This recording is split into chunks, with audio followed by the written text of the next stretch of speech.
மணத்தட்டையில் தேவேந்திர குல வேளாளர் சமுதாயத்தின் கொடி கம்பத்தின் கொடியினை மர்ம நபர்கள் கயிறுடன் அறுத்து வீசி சென்றதால் சம்பந்தப்பட்ட நபர் மீது உரிய நடவடிக்கை எடுக்க வலியுறுத்தி சாலை மறியலில் ஈடுபட்ட அச்சமுதாய பொதுமக்கள் டிஎஸ்பி பேச்சுவார்த்தையால் போராட்டம் கைவிடப்பட்டது.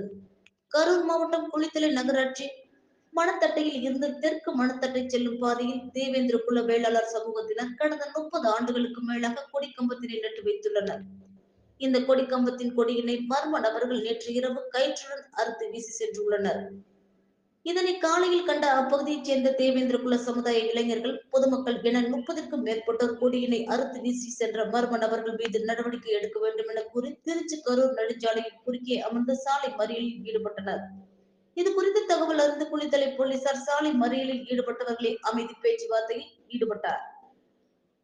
வளரும் தமிழக கட்சியின் மாநில மாணவர் அணி செயலாளர் குளித்தலை தமிழன் துரைராஜ் மற்றும் இளைஞர்கள் வருவாய் கோட்டாட்சியர், காவல்துறை துணை கண்காணிப்பாளர் நேரில் வர வேண்டும் என கோரிக்கை விடுத்தனர்.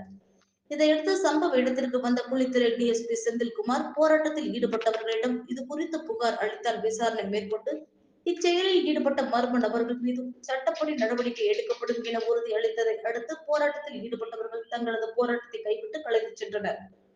பொதுமக்கள் சார்பில் புகார் மனு அளிக்கப்பட்டது. இதனால் பழைய திருச்சி கரூர் நெடுஞ்சாலையில் 30 நிமிடம் போக்குவரத்து பாதிப்பு ஏற்பட்டது.